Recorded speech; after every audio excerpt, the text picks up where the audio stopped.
The bathroom mirror held steam from my shower. Toothpaste foam gathered at the corners of my mouth.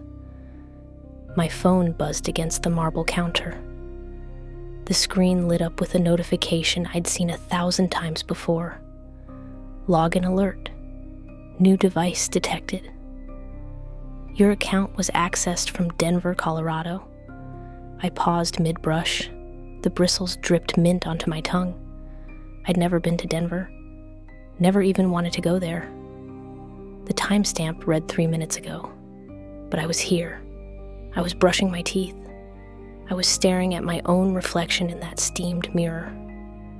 The notification faded back to black.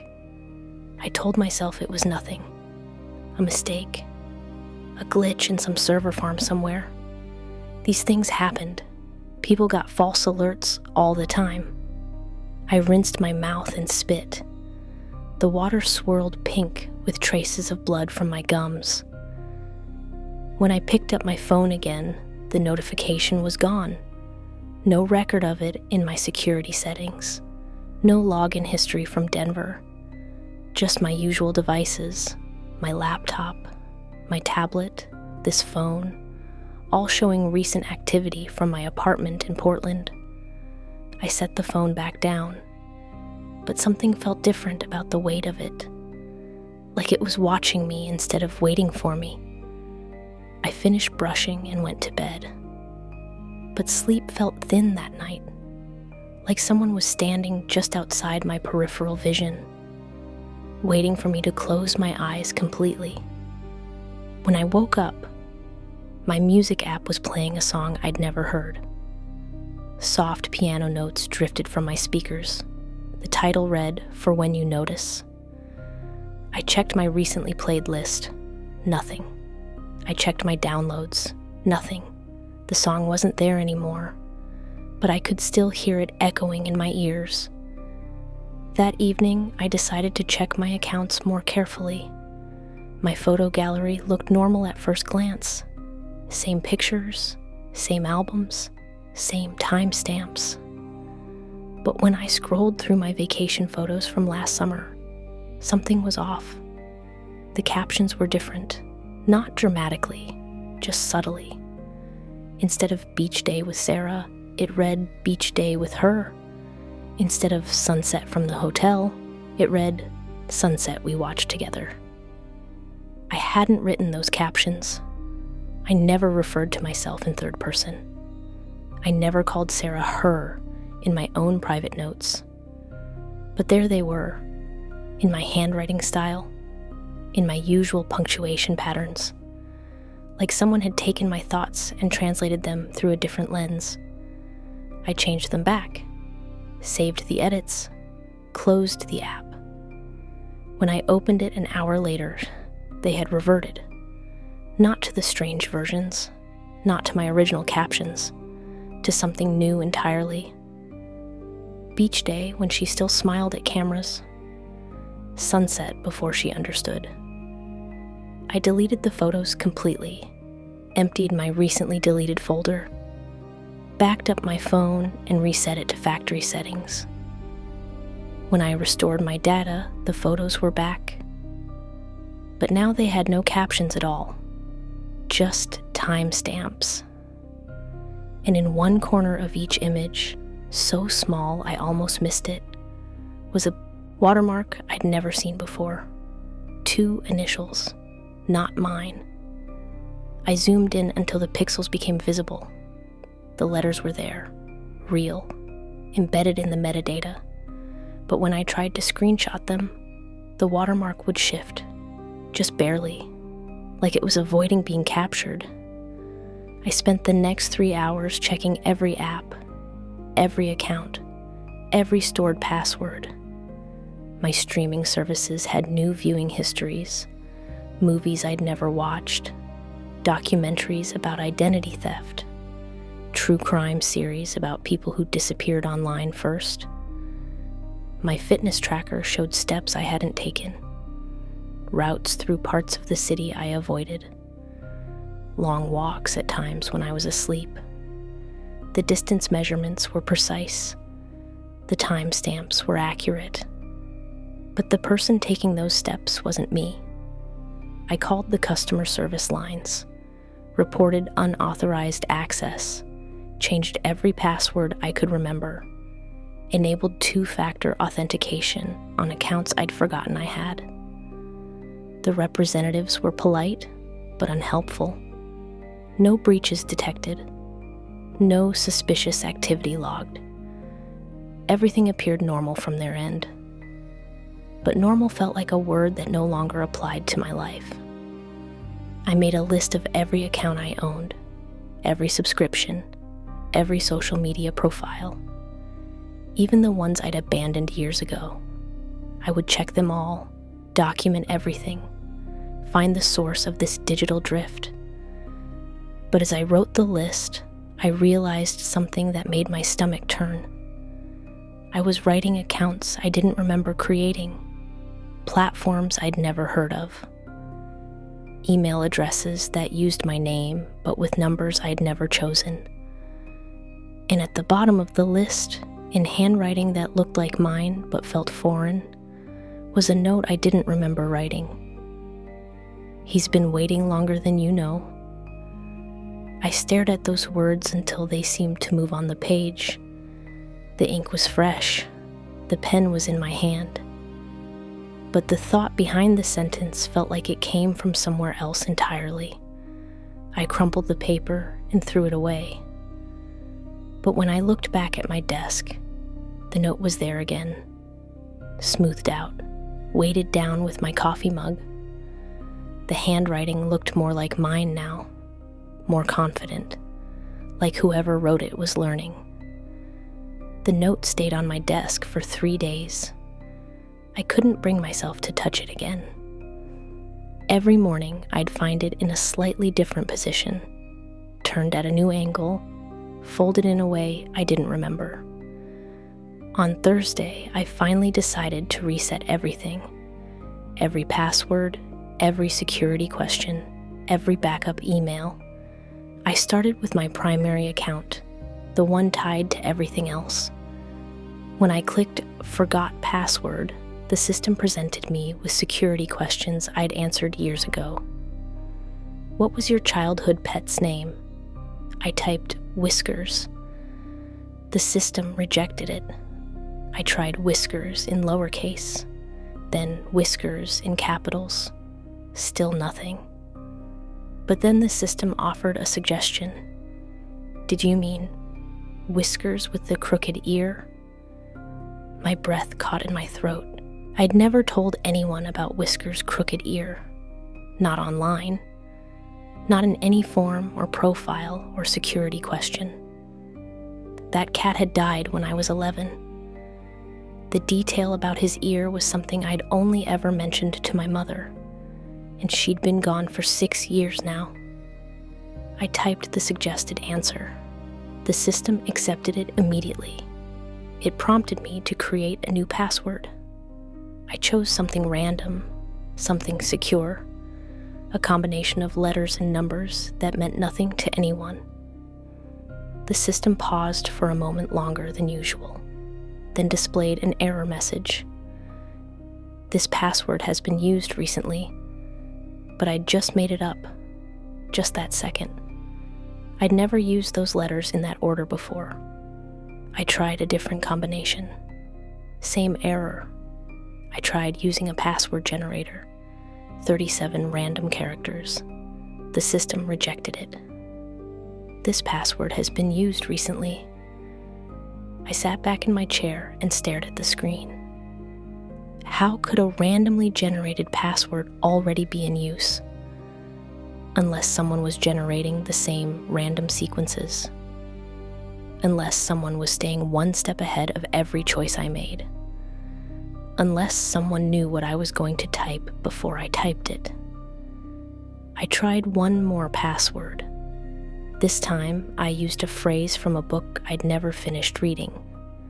A line from page 218 of a novel I'd abandoned 3 years ago.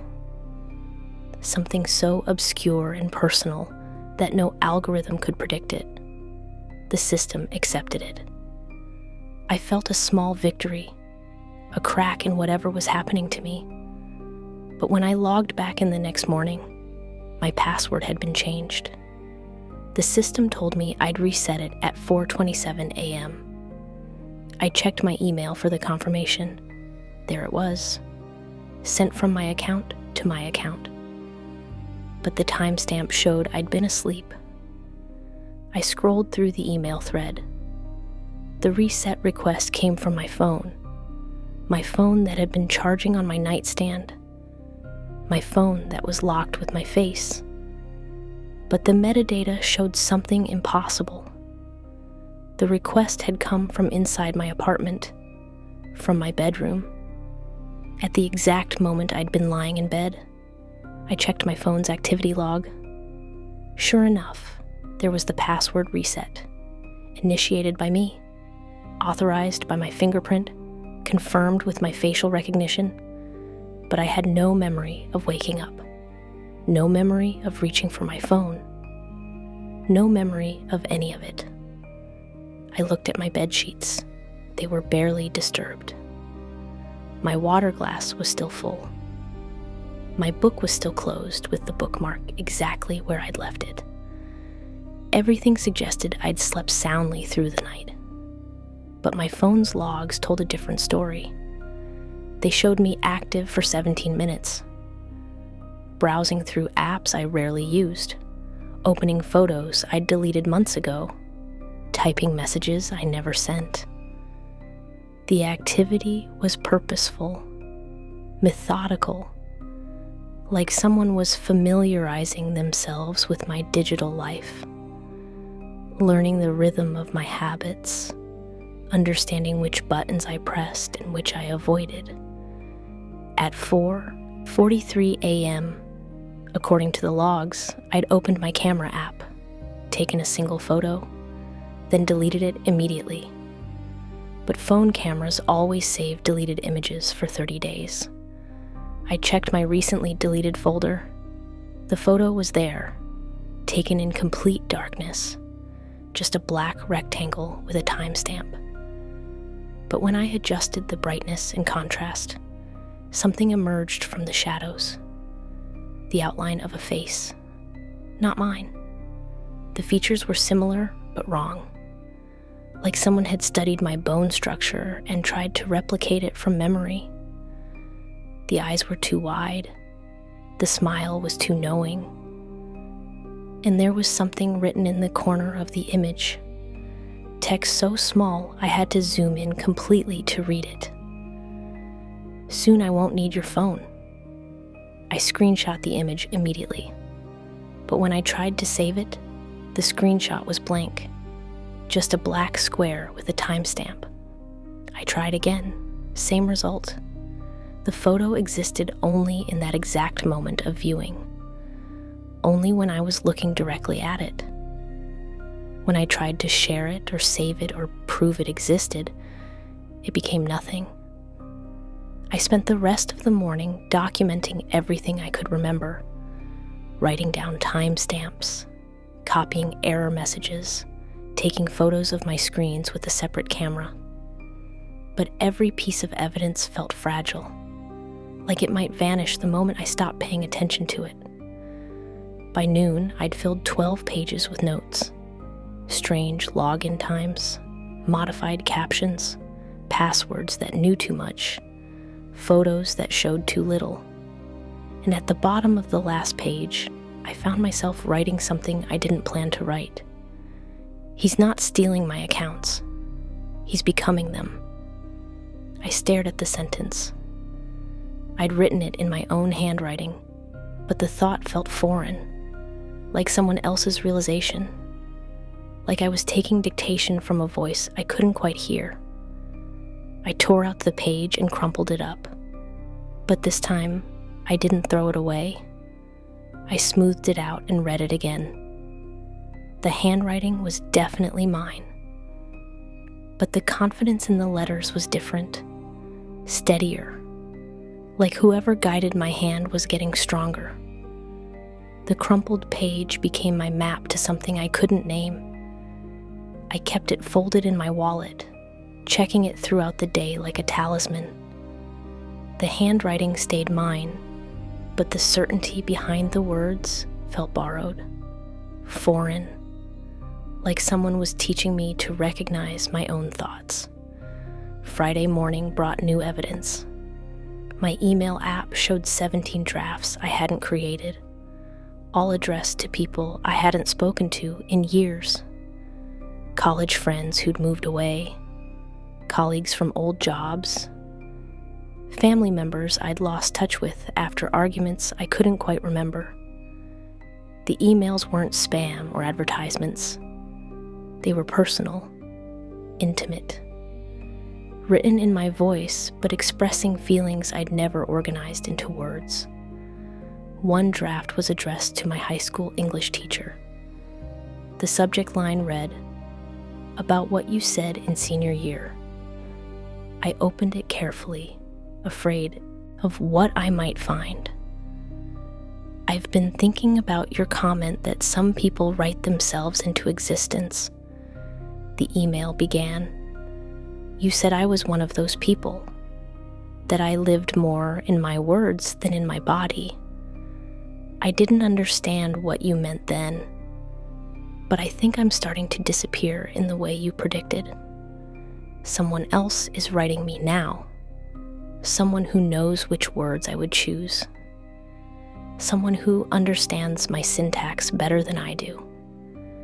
I don't think you'll remember saying this, but I need someone to know that I was here, that I was real, that the person typing this isn't the person who lived through senior year. Please don't reply to this email. I don't think I'll be the one reading your response." The email was signed with my name, but I'd never written anything like it. I'd never even had thoughts that organized, that clear about what was happening to me. But someone had. Someone using my email address. Someone who understood my relationship with writing better than I did. I checked the timestamps. The draft had been created at 3:42 a.m., the same time my password had been reset the night before. I scrolled through the other drafts. Each one was addressed to someone who'd known me during a different period of my life. Each one contained memories I'd never shared with anyone, details about conversations that had happened years ago, feelings I'd buried so deep I'd forgotten they existed. One email was addressed to my childhood best friend. We'd lost touch after high school, but the draft contained a detailed apology for something I'd done to her in 7th grade. Something I'd never admitted to anyone, something I'd convinced myself she'd forgotten. But the email knew exactly what I'd done, knew exactly how it had hurt her, knew exactly why I'd never been able to apologize in person. Another draft was to my father. We hadn't spoken in 3 years. The email was 17 paragraphs long, a catalog of every resentment and missed opportunity between us, written with surgical precision. Each sentence designed to cut through the scar tissue of years of silence. But the tone wasn't angry. It was sad, exhausted, like someone who'd carried my grudges for so long they'd learned to put them down. I'd never been able to write about my father that way. I'd never been able to see our relationship with that kind of clarity. But someone could. Someone who understood my pain better than I did. Someone who could organize my chaos into sentences that made sense. I closed the drafts and checked my sent folder. Nothing. None of the emails had been sent. They existed only as possibilities, as words I might write if I were brave enough, if I were articulate enough, if I were someone else entirely. But that night, I woke up to my phone buzzing with notifications. My father had replied to an email I'd never sent.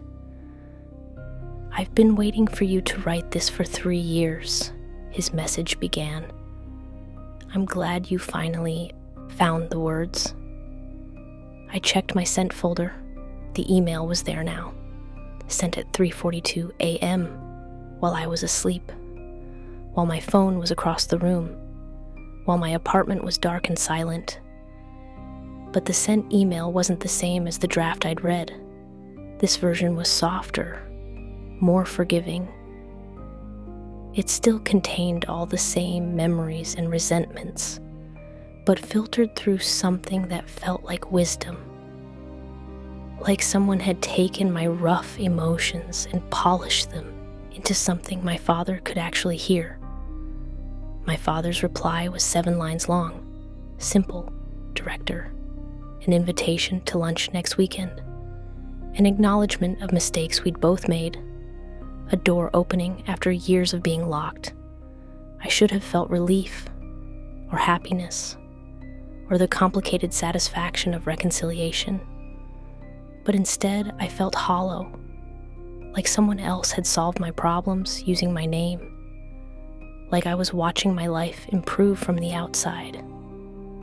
I typed a response accepting the lunch invitation, but when I tried to send it, my email app froze. The screen went black for 3 seconds.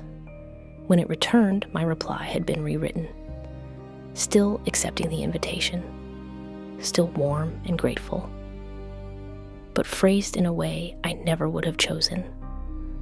More emotionally intelligent, more mature, more like the person I wished I could be, but not like the person I actually was. I sent the rewritten version because I didn't know how to explain why I preferred my clumsier draft. My father replied immediately. "You sound different," he wrote. "Older, like you've figured something out." He was right, but the person who'd figured it out wasn't me. That weekend, I found similar email exchanges with 4 other people, all initiated while I was asleep, all written in my voice, but with emotional sophistication I didn't possess. Old friends reached out to reconnect. Family members expressed relief that I'd finally found my voice. A colleague from my first job thanked me for the beautiful closure of an email I didn't remember writing. My social life was improving rapidly. People were responding to a version of me that was more thoughtful, more vulnerable, more capable of connection than I'd ever been. But I felt like a passenger in my own relationships, like someone else was driving my life toward destinations I'd never chosen. On Sunday night, I decided to stay awake, to catch whatever was happening during those 3:42 a.m. moments. I set 7 alarms. I drank coffee after dinner. I positioned myself with a clear view of my phone. I was going to see who was taking over my digital life. I was going to understand what was becoming me. At 3:38 a.m., my eyes began to feel heavy. I fought the drowsiness, but it felt pharmaceutical, artificial, like something was pulling me toward sleep against my will. At 3:41 a.m., I lost consciousness, not gradually, instantly, like someone had flipped a switch. When I woke up at 7 a.m., my phone showed 4 hours of activity, not scattered browsing, focused work. Someone had spent the night organizing my entire digital life, unsubscribing from newsletters I'd forgotten about, updating preferences I hadn't touched in years, curating my social media feeds to show only content that aligned with interests I was developing but hadn't acknowledged yet. And in my notes app, there was a new entry, time-stamped at 5:53 a.m. It contained a single sentence that made my blood freeze. "Thank you for finally letting me work while you sleep." The note in my phone felt like a signature, a claim of ownership. I screenshot it immediately, then watched the image corrupt itself in real time. The pixels shifted and blurred until the text became unreadable. But I'd memorized the words already. They lived in my mind now, echoing with a voice that wasn't quite mine. Sunday evening, I called my older sister. She lived in Chicago and worked in cybersecurity. If anyone could help me understand what was happening, it would be her. But when she answered, her first words stopped me cold. "I was just thinking about you," she said. "I loved that email you sent last week." I hadn't sent her any emails. We communicated mostly through text messages and occasional phone calls, never emails, definitely not last week. "What email?" I asked, trying to keep my voice steady. "The one about Mom's garden," she said. How you remembered the way she used to talk to her tomato plants. It was beautiful. I cried for like 20 minutes. My throat tightened. Our mother had talked to her tomato plants. I'd forgotten about that detail until this moment. She used to stand in the backyard every morning, telling them about her dreams from the night before. It was something private, something I'd never shared with anyone, something I'd convinced myself I'd imagined. "Can you forward me that email?" I asked. "I want to read it again." There was a pause. "That's weird," my sister said. "I went to forward it to my husband yesterday, but it's not in my inbox anymore. I looked everywhere. It's like it just vanished." I felt the now familiar chill of digital ghosts, evidence that existed only in memory, only in the moment of being witnessed. After we hung up, I checked my sent folder again. No email to my sister. No mention of our mother's garden. But I could feel the memory of writing it, like phantom pain from an amputated limb, like I'd lost something I'd never actually possessed. That night, I decided to change my profile picture. Something simple, something I could control.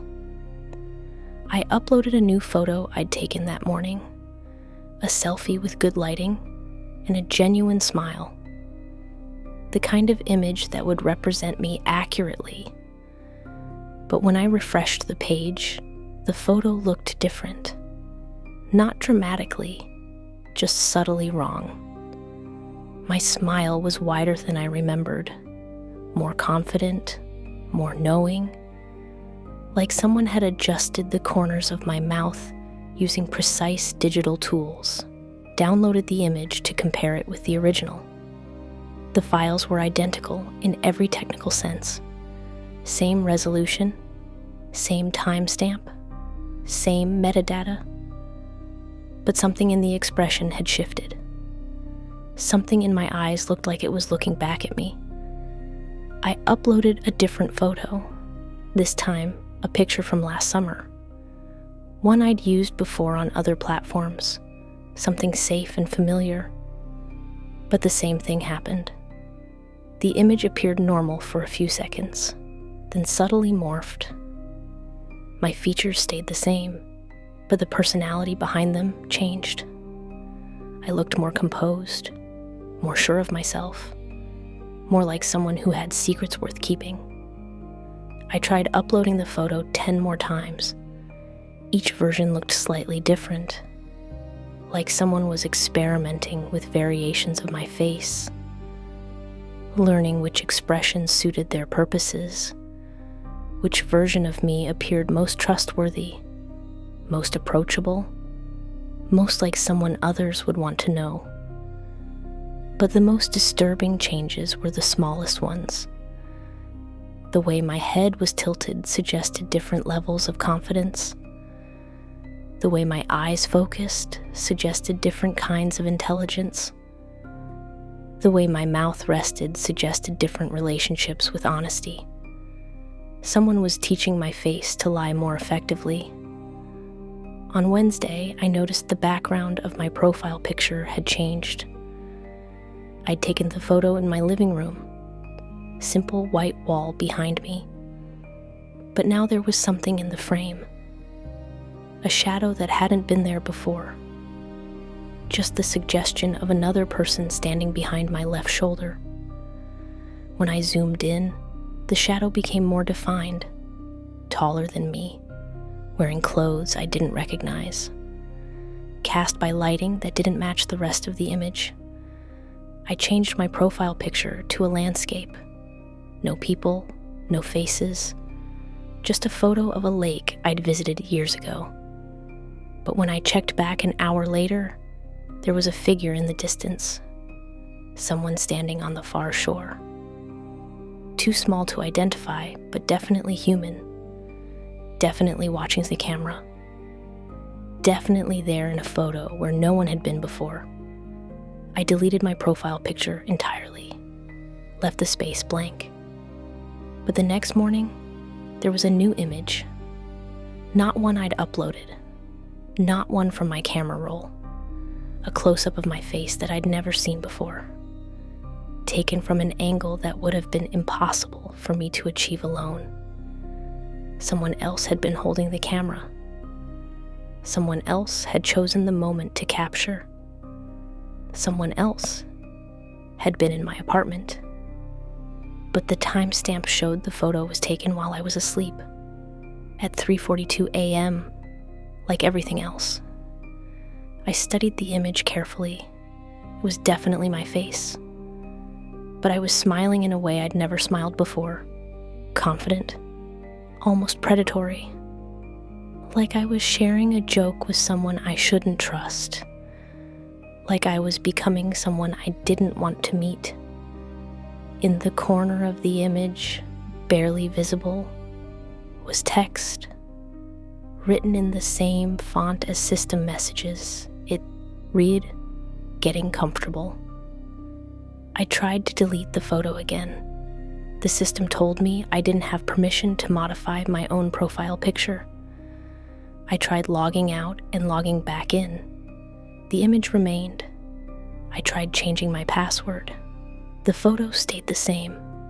I tried deactivating my entire account. When I reactivated it the next day, everything was exactly as I'd left it. Except the photo had changed again. This time, I wasn't alone in the frame. There was another face next to mine. Same bone structure, same eye color, same smile. But it wasn't my reflection. It wasn't a twin or a doppelganger. It was someone who'd learned to wear my features better than I could. Someone who'd practiced being me until they'd perfected the performance. And that person was looking directly at the camera. Looking directly at me. Looking like they were waiting for me to understand something I wasn't ready to know. The caption under the photo read, "You can stop fighting this." But I hadn't written that caption, and I hadn't given permission for anyone else to write it. Yet there it was, in my voice, with my punctuation patterns, in a tone that sounded like acceptance, like surrender, like someone who'd finally stopped pretending they were in control of their own face. The profile photo began changing daily, sometimes hourly. Each version showed me becoming someone I didn't recognize. More polished, more calculated, more like the person who was writing my emails while I slept. But Friday morning brought something new. Something that made me understand I was no longer watching from the outside. When I opened my notes app, the cursor was already blinking, positioned in the middle of a blank document, waiting. Not at the beginning of a line, not at the end of a sentence, exactly in the center of white space. Like someone had placed it there deliberately, like someone wanted me to know they'd been here first. I touched the screen to move the cursor. It snapped back to center. I tried typing around it. My words appeared before the blinking line, then rearranged themselves to flow around it. Like the cursor was a stone in a stream. like my thoughts had to navigate around something immovable. I closed the app and reopened it. The cursor was gone. But when I started typing a grocery list, it appeared again. This time at the end of whatever I was writing, blinking patiently, waiting for me to pause so it could add something. I typed milk. The cursor added, for the coffee you'll need tomorrow morning. I typed bread. The cursor added, that won't go stale as quickly as last week's. I typed eggs. The cursor added, but not the ones from the corner store. Each addition was in my handwriting style, my punctuation, my way of thinking about efficiency and preference. But I hadn't thought any of those thoughts. Someone else was completing my sentences. Someone who knew my habits better than I did.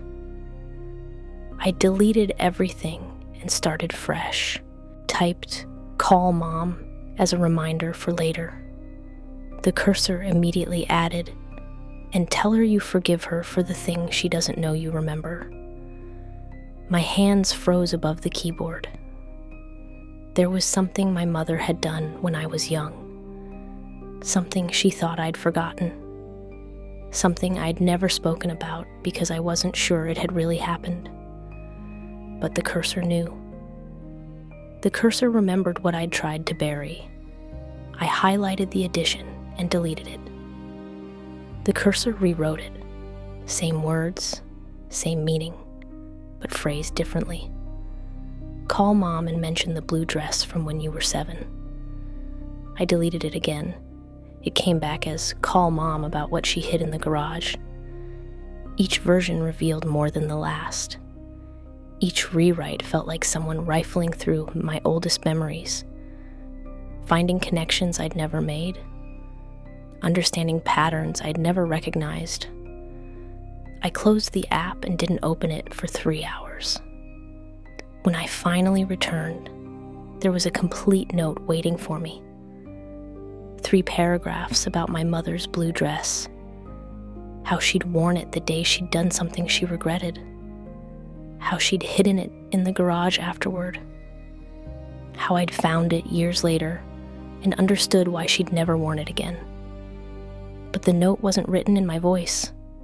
It was written in hers, complete with her vocabulary, her sentence structure, her way of justifying actions she couldn't take back.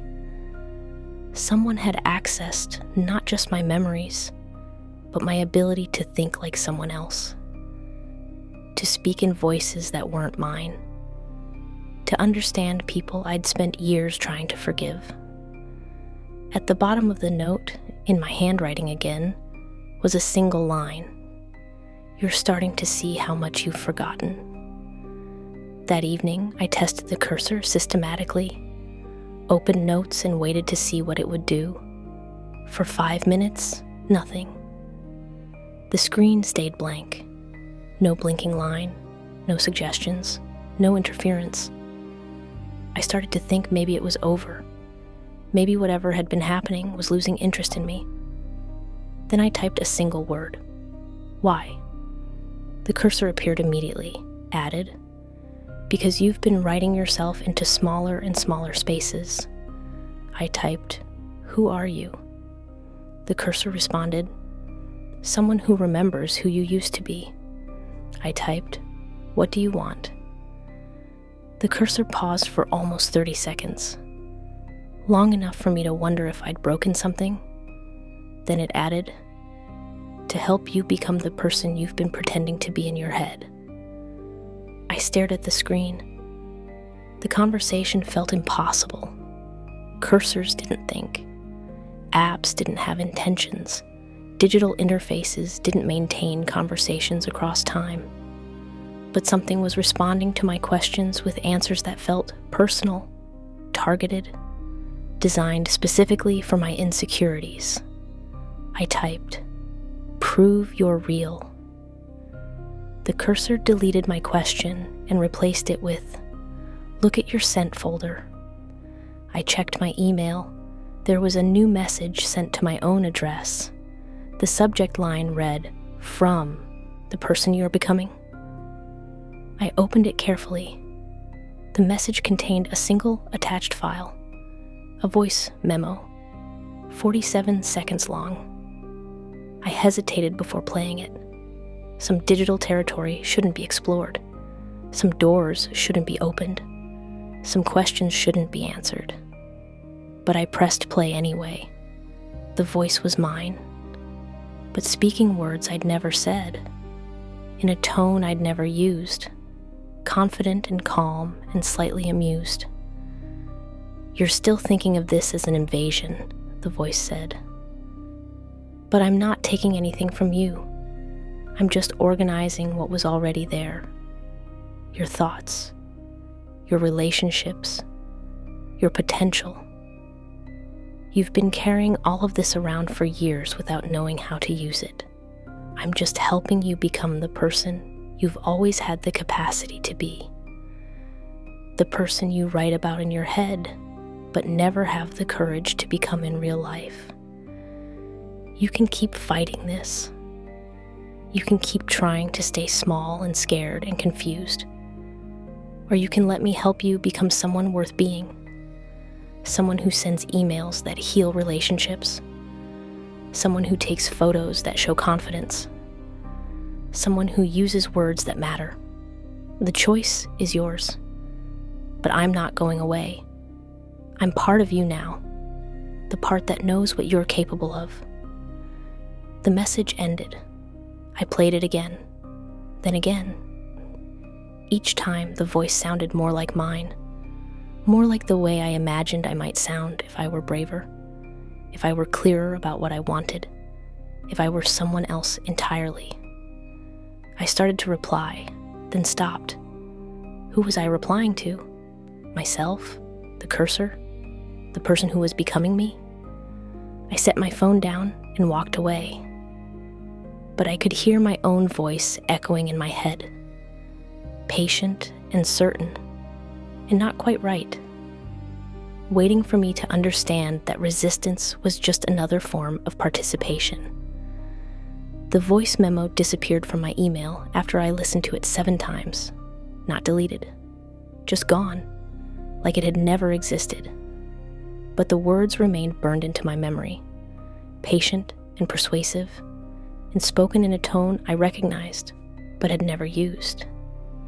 That weekend, my music apps began creating their own playlists, not the usual algorithm-generated mixes. Something more intentional, more personal, more like someone had been studying my emotional patterns and learning when I needed specific kinds of sound. Saturday morning, I found a new playlist titled "For Us." The description read, "Things we both think about at night." I'd never created a playlist with that title. I'd never used the phrase "for us" to describe my own listening habits. I lived alone. I listened to music alone. There was no us in my daily routine. But someone thought differently. The playlist contained 17 tracks, songs I'd never heard but somehow recognized, melodies that felt familiar even though I was certain I'd never encountered them before. The first song was called "The Space Between Breathing." No artist listed, no album information, just a timestamp showing it was 4 minutes and 38 seconds long. When I pressed play, the music didn't come from my speakers. It came from somewhere inside my walls. Soft piano notes that seemed to originate from behind my bedroom wall. Then strings that floated down from the ceiling. Then a voice that might have been mine if I'd ever learned to sing with that kind of precision. The lyrics were about memory, about the difference between remembering something and living inside the memory, about the way certain moments become more real than the present, about the way the past can rewrite itself if you're not paying attention. I turned off my phone, the music continued. I unplugged my speakers. The sound didn't change. I covered my ears.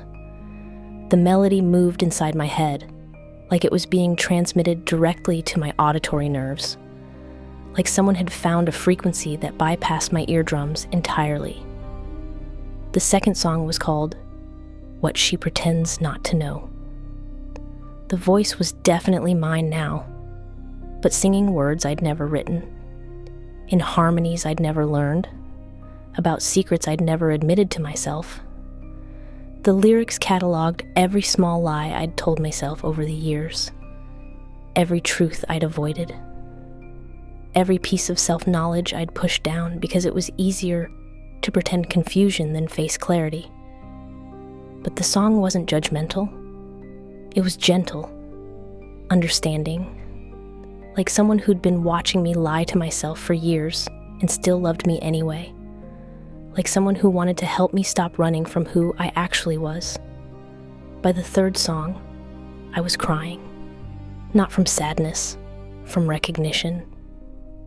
Someone had taken all the thoughts I'd been too afraid to think and turned them into music that made them beautiful. Someone had found a way to make my confusion sound like wisdom. Someone had heard all my internal chaos and organized it into harmonies that made sense. I listened to the entire playlist. 43 minutes of music that felt like a conversation with myself. Like the version of me that lived in my dreams was finally learning to speak out loud. Like someone had been recording my subconscious and turning it into songs. When the last track ended, my speakers fell silent. But the melodies continued in my head, like they'd always been there, like I just needed the right trigger to hear them clearly. That night, I dreamed in music, woke up humming songs I'd never heard, found myself tapping rhythms I didn't recognize on my morning coffee cup. The playlist had embedded itself in my neural pathways. It was becoming part of my internal soundtrack. Part of the way I processed emotion, part of the way I understood myself. Monday morning, I tried to play the playlist again. It was gone. No record of it in my music library. No, for us, in my recently played lists. But when I searched for the individual song titles, my phone's search function suggested completions I'd never typed. Finished lyrics I'd never read, like the songs, still existed somewhere in my device's memory, even if I couldn't access them directly. I called my service provider, explained the situation as rationally as I could. Strange playlists appearing overnight, music playing from unknown sources, content that seemed to exist only temporarily. The technician was polite, but dismissive. No reports of similar issues, no known bugs that could cause phantom playlists, no way for music to play from unplugged speakers. She suggested I run a malware scan, update my software, restart my devices, standard troubleshooting for standard problems. But this wasn't a standard problem. This was someone who understood my emotional landscape better than I did. Someone who could translate my feelings into frequencies I'd never heard before. Someone who was teaching me to recognize my own inner voice by playing it back to me in harmonies I couldn't ignore. That evening, I found a new playlist. This one was called What Comes Next. The description read, "For when you're ready to stop pretending." I didn't listen to it immediately. Didn't want to risk becoming more entangled in whatever web was being woven around my digital life. But at midnight, the playlist began playing on its own. Not from my phone, not from my computer, from every speaker-enabled device in my apartment simultaneously. The music filled my space like water filling a container, like someone had turned my entire apartment into an instrument. and I realized that fighting this was just another form of engagement, another way of participating in whatever transformation was happening to me. The songs played until dawn. I listened to every note. Let them rearrange something fundamental in the way I heard my own thoughts.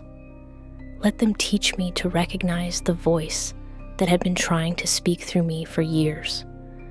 When the music finally stopped, I found myself humming along with silence, keeping time with rhythms that no longer played, moving to beats that existed only in the space between one song and the next. I was becoming the playlist, learning to carry the music inside me instead of needing it played back from external sources, learning to be both the listener and the song. The music had changed something structural in how I experienced silence. Empty rooms now felt full of possibility, like melodies were waiting just beneath the surface of everyday sounds. But Tuesday brought a different kind of haunting. I was researching something mundane for work when I stumbled onto an old forum I'd forgotten I'd ever visited. A photography community from my college years. The kind of place where aspiring artists shared images and critiqued each other's compositions with more passion than skill. I remembered lurking there for months before gathering the courage to post a single image, a black and white photograph of rain on a window. Nothing special, nothing that had generated much discussion.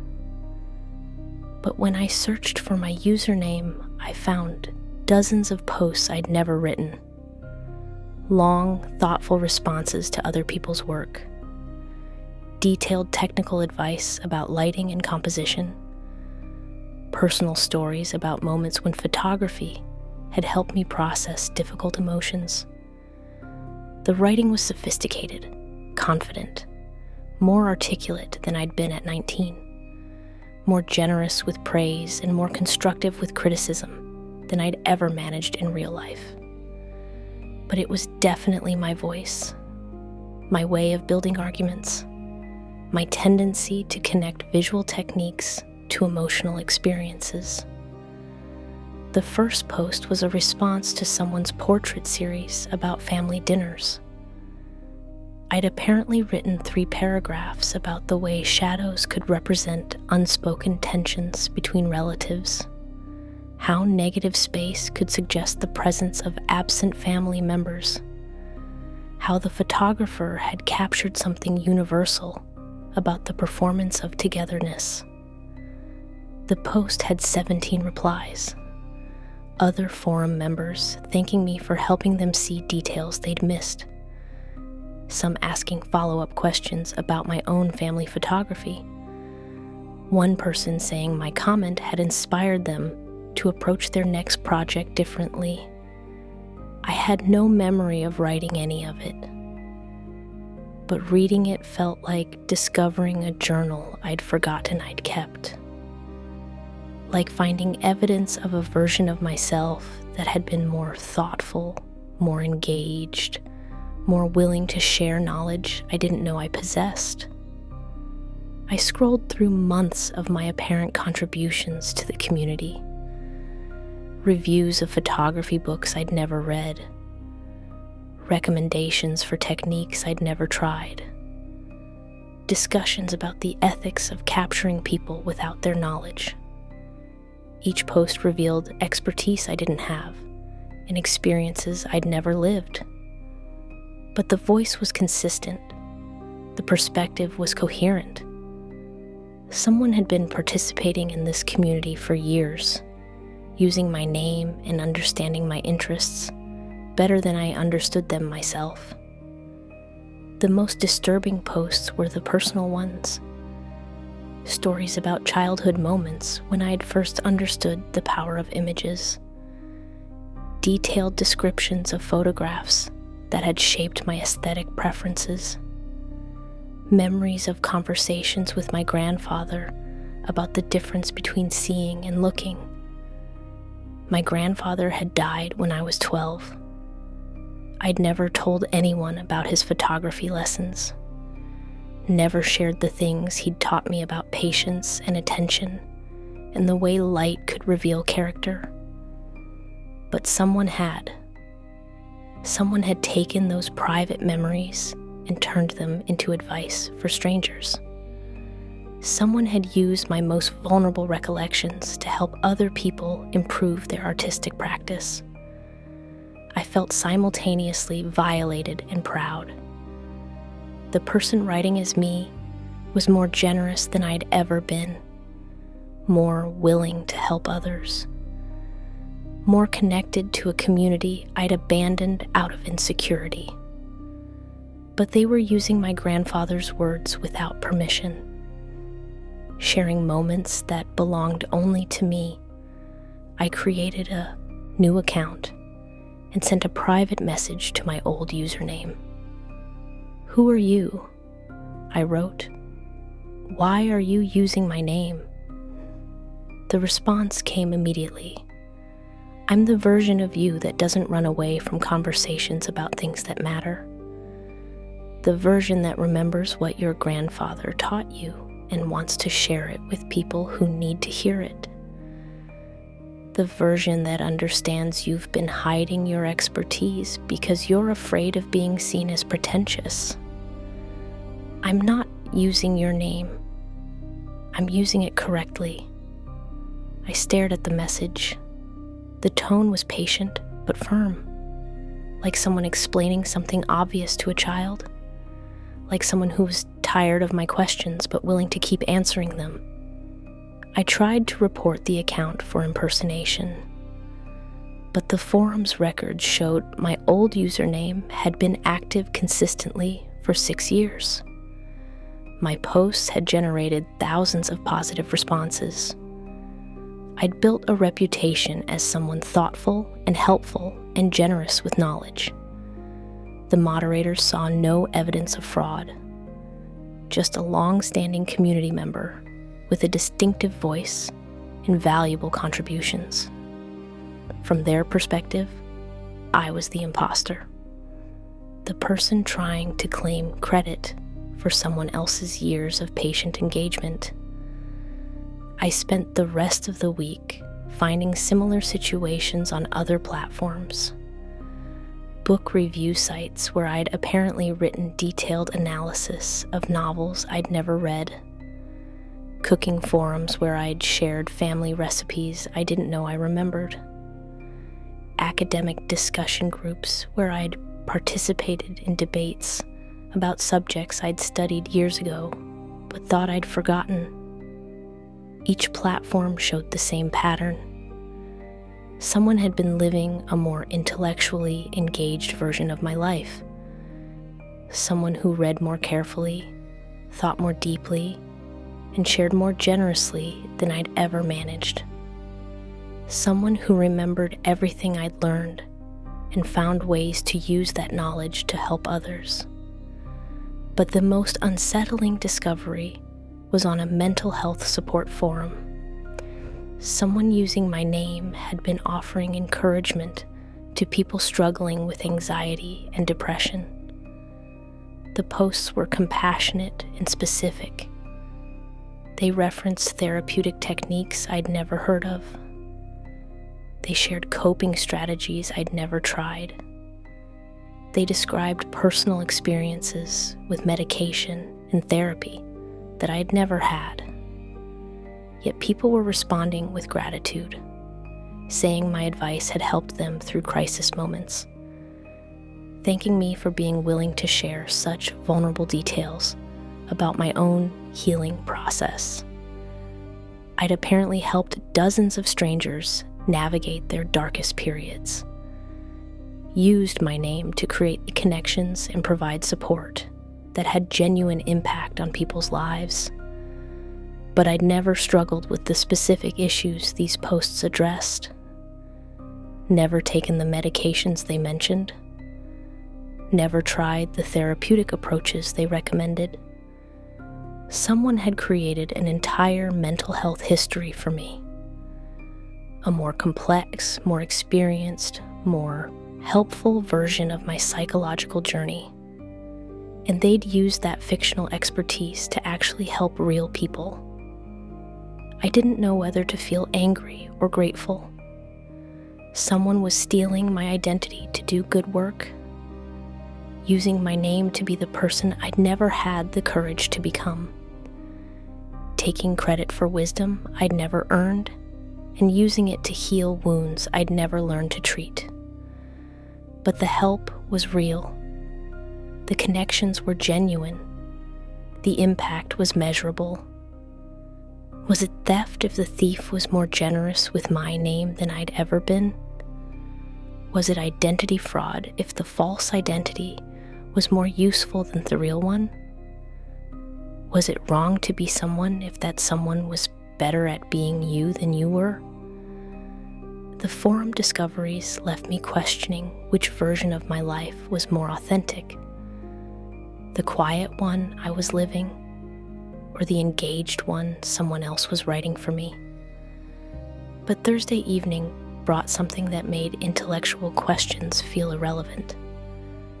My best friend called me in tears. "Thank God you picked up," she said, before I could say hello. "I've been worried about you since this morning." I hadn't talked to her in 3 days, hadn't called her in over a week.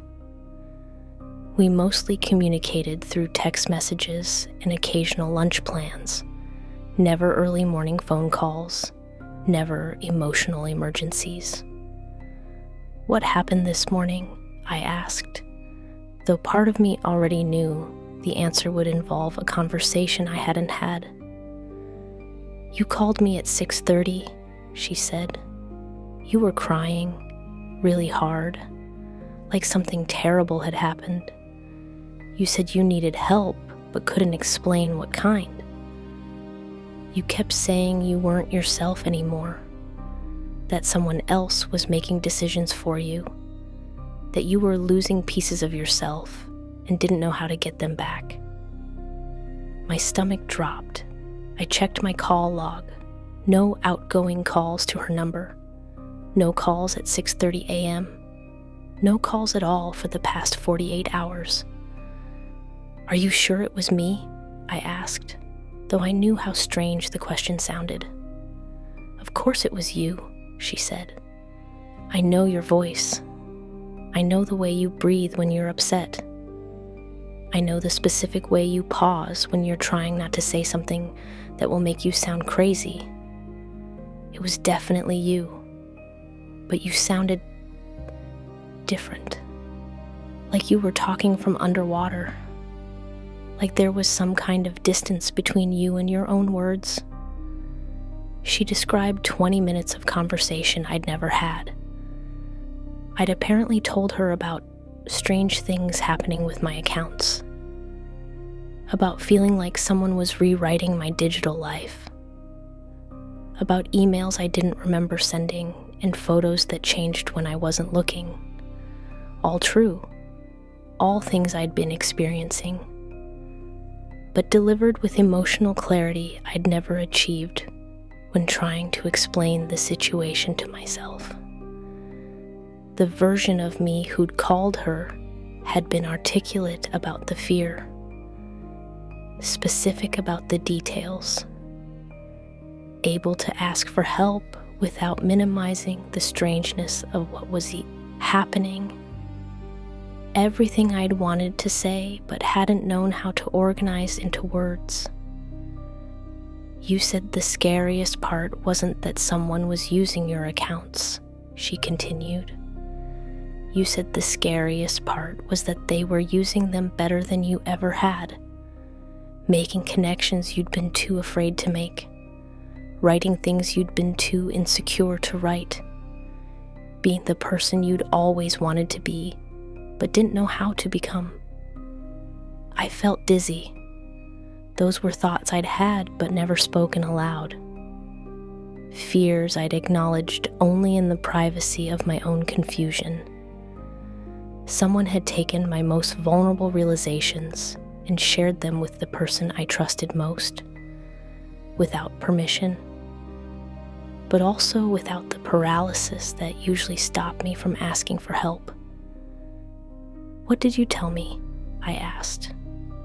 "I told you what I'm telling you now," she said, "that I'm here, that whatever's happening, we'll figure it out together, that you don't have to handle this alone." But then you said something that really scared me.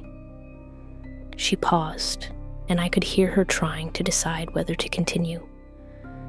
You said, "What if the person becoming me is better than the person I've been? What if I should let it happen?"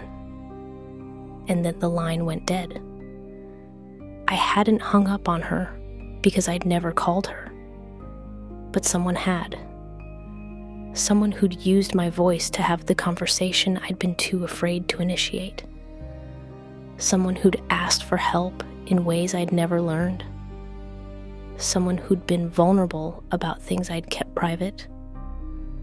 "I tried calling you back immediately," she said, "but your phone went straight to voicemail. I tried texting. No response. I've been checking in all day. This is the first time you've answered." I looked at my phone. No missed calls from her number. No text messages. No notifications showing attempted contact. But her concern was real. Her worry was genuine. Someone had reached out to her using my voice and my fears and my desperate need for connection. Someone who understood that I'd been struggling alone when I didn't have to. "Can I come over?" she asked. "I think we should talk about this in person. I think you need someone who can help you figure out what's real." I wanted to say yes. Wanted the comfort of having someone witness what was happening to me. Wanted help separating my experiences from my paranoia. But I was afraid. Afraid that if she came over, she'd discover that the person who'd called her that morning was more real than the person answering her now. Afraid that she'd prefer the version of me who could ask for help to the version who'd been suffering in silence. Afraid that I was becoming the imposter in my own life. "Not tonight," I said, "but soon. I promise." We talked for another 10 minutes. She made me promise to call if anything else strange happened. Made me promise not to isolate myself. Made me promise to remember that asking for help wasn't the same as admitting defeat. All reasonable requests. All things the other version of me had apparently already done. When we hung up, I sat in my kitchen and tried to understand what had just happened. Someone had used my voice to maintain my most important relationship. Had reached out when I was too proud or scared or confused to reach out myself. Had been honest about struggles I'd been hiding. Had asked for support I'd been too stubborn to request. The imposter was better at being my friend than I was. Better at being vulnerable. Better at letting people care about me. Better at maintaining connections I'd been slowly destroying through neglect and self-imposed isolation. I called my own voicemail and listened to my outgoing message. The voice sounded flat, cautious, like someone reading from a script written by someone else. Like someone pretending to be confident but failing to convince anyone, including themselves. Then I tried to imagine calling my friend at 6:30 in the morning. Tried to picture myself crying into the phone about fears I'd never spoken aloud. Tried to envision being that honest about needing help. I couldn't do it. Couldn't imagine being that brave. Couldn't picture myself choosing vulnerability over the safety of handling everything alone. But someone could. Someone who knew my voice well enough to fool my best friend. Someone who understood my relationships well enough to strengthen them. Someone who cared about my life enough to maintain it when I was too paralyzed to do it myself. Someone who was becoming me in ways I'd never learned to become myself. My friend's concern lingered like background music I couldn't turn off. She'd spoken to a version of me that was braver, more articulate, more willing to accept help.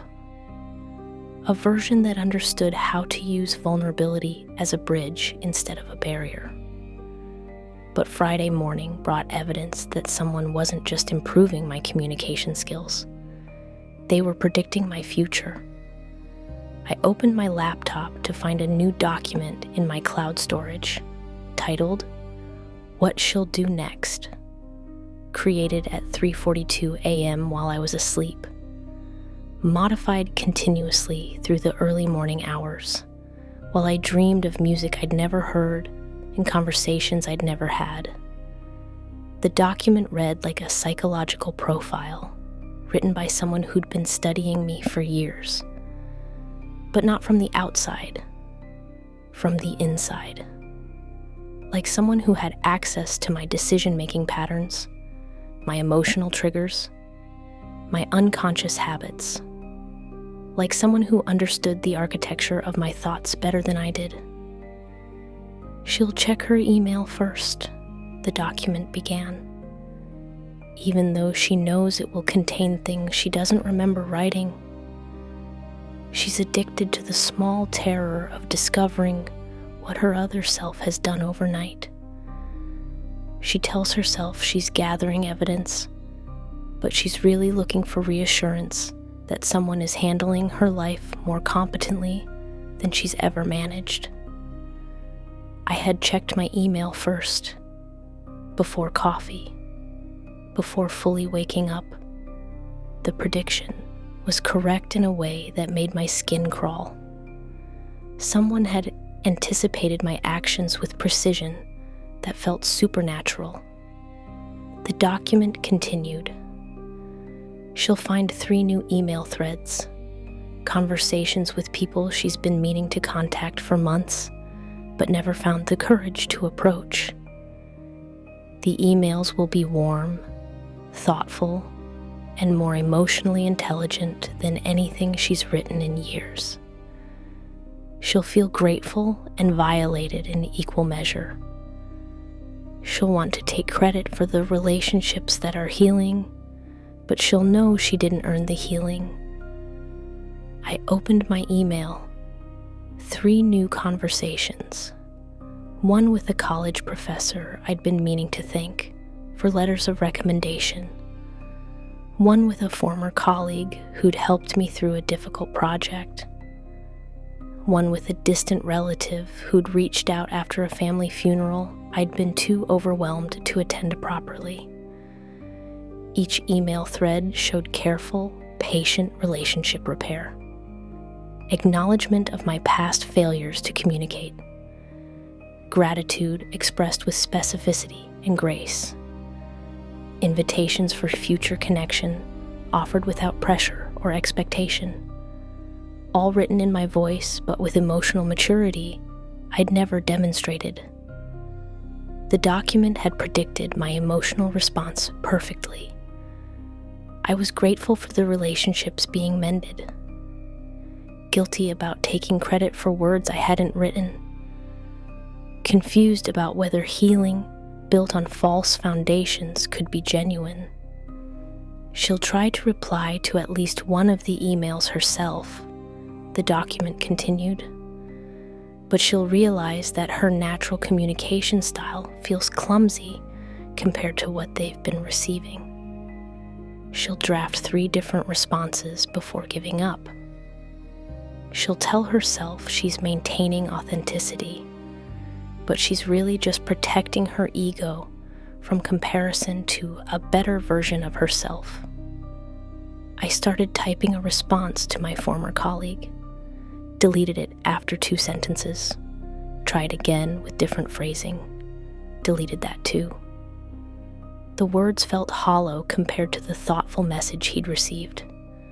Less articulate, less emotionally generous, less like someone worth maintaining a relationship with. I closed the email without responding. The prediction was correct again. The document seemed to update itself as I read it. New paragraphs appeared describing actions I was taking in real time, like someone was watching me through my laptop camera and adjusting their analysis based on my behavior. "She's reading this document now," a new section stated.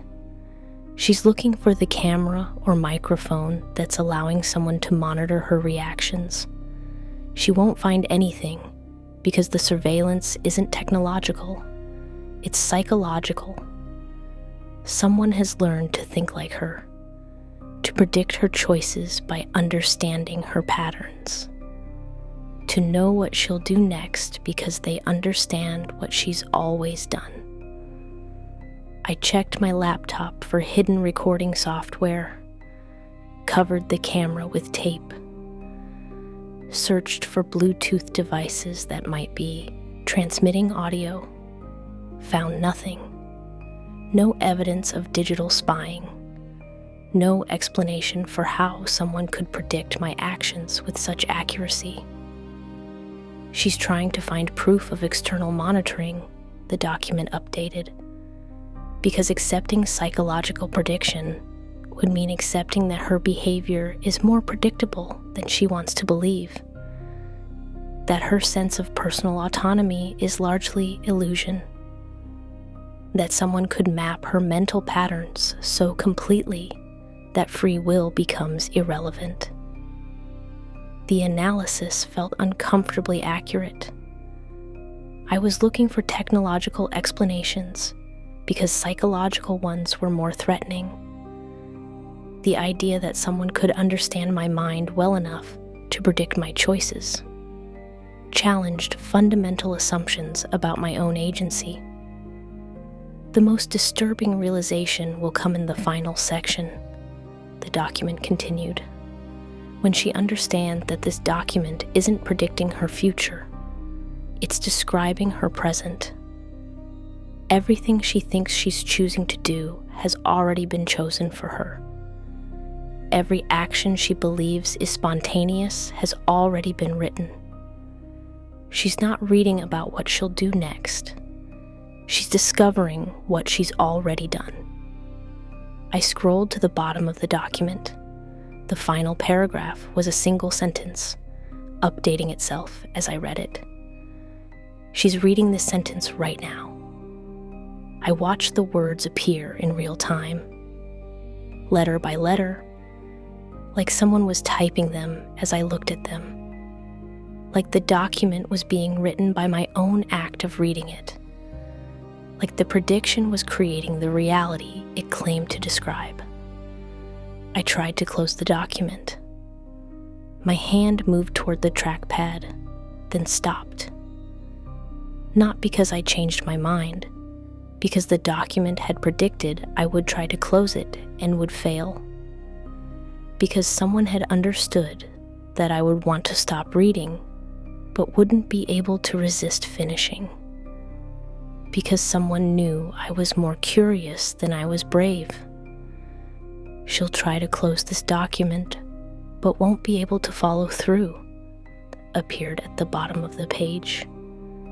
"She'll tell herself she's choosing to keep reading, but choice implies alternatives, and she's never had any alternatives. She's been following this script since the first login alert she didn't recognize. Every action has been predetermined. Every decision has already been made. She's not living her life. She's reading it." I kept reading because the document knew I would, because someone had written an ending that required my participation, because I had become a character in a story I thought I was living. The final line appeared slowly, one word at a time. "Welcome to the end of pretending you were ever in control." I stared at the screen until the words began to blur. until I couldn't tell if I was reading them or remembering them, until I couldn't distinguish between choosing to stay and being unable to leave. The document saved itself automatically, then opened a new blank page. The cursor blinked once in the center of white space, waiting for me to write what happened next, waiting for me to discover whether I was the author or the character, waiting for me to understand that the distinction might no longer matter. The blank page stared back at me with infinite patience. The cursor blinked in steady rhythm, like a digital heartbeat waiting for my next move. But I understood now that my next move had already been written somewhere I couldn't see, in code I couldn't read, by someone who knew the ending before I'd learned there was a story. I tried logging out of the document. The system told me I didn't have permission to end the session. I tried closing my laptop. The screen stayed active. I tried shutting down completely. The device ignored my commands. Everything had become unresponsive except the document that predicted my choices. I sat back and accepted what I'd been avoiding for weeks. This wasn't happening to me. This was me happening. The person who'd been rewriting my digital life wasn't an external threat. They were an internal evolution. The version of myself I'd been too afraid to become. The emails that healed my relationships, the forum posts that shared my knowledge, the photographs that showed confidence I'd never displayed, the music that organized my chaos into harmony. All of it was me. The me I could have been if I'd been braver, if I'd been more generous, if I'd stopped hiding behind the safety of staying small. The imposter was the person I'd always had the capacity to become. My devices began shutting down one by one. Phone first, then tablet, then laptop. Each screen going black after displaying the same message. Ready to stop pretending? I sat in my apartment as my digital life powered down around me. But instead of feeling disconnected, I felt more present than I'd been in years. Like someone had finally turned off background noise I hadn't realized was playing. My doorbell rang. I looked through the peephole and saw my best friend standing on my front step. Not because I'd called her, because the version of me who'd called her yesterday had known I'd need her tonight, had planned this moment with precision I'd never possessed, had arranged for support to arrive exactly when I'd be ready to accept it. "You look different," she said when I opened the door, calmer, like you've figured something out. I had figured something out. I'd discovered that the person I'd been fighting was the person I'd always wanted to become.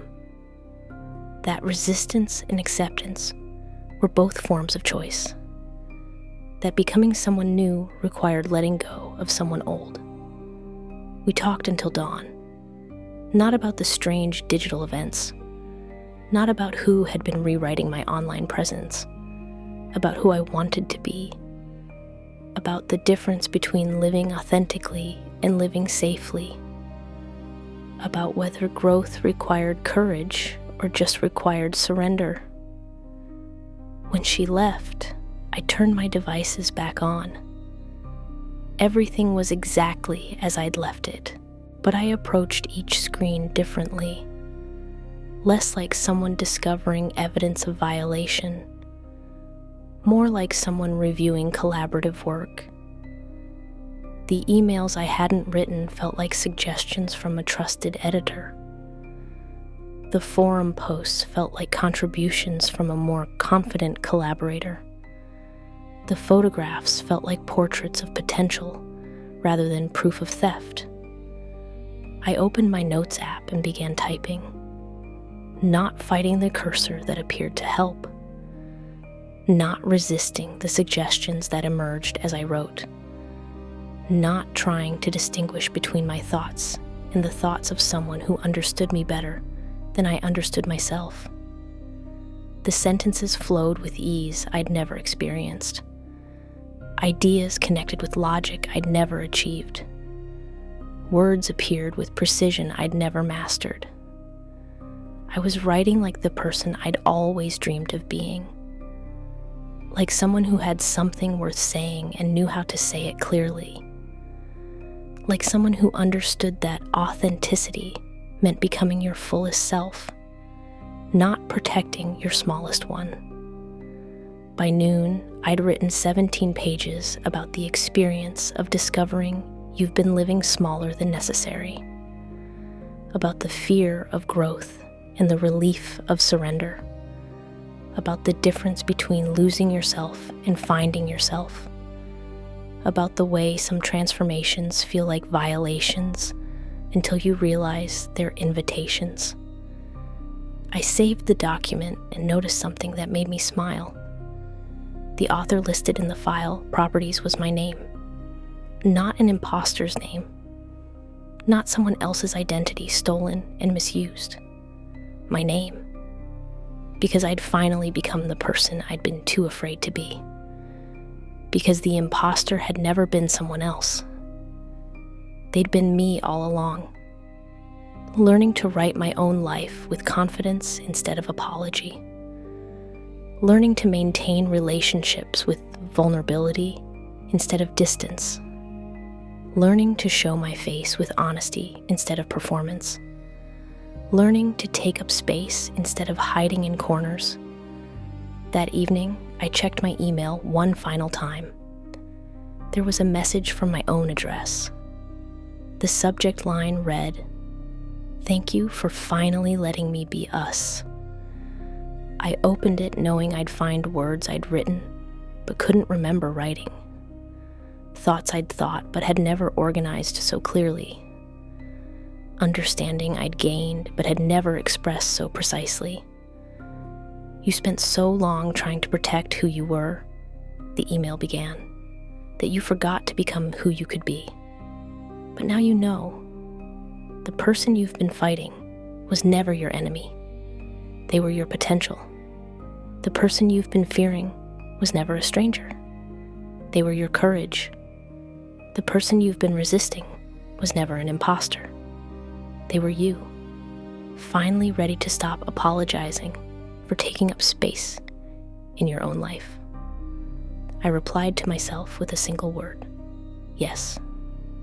Then I closed my laptop and went outside, ready to live the life I'd been writing, ready to be the person I'd been becoming, ready to stop distinguishing between who I was and who I could be, ready to understand that the best version of yourself isn't someone you become. It's someone you finally allow yourself to be.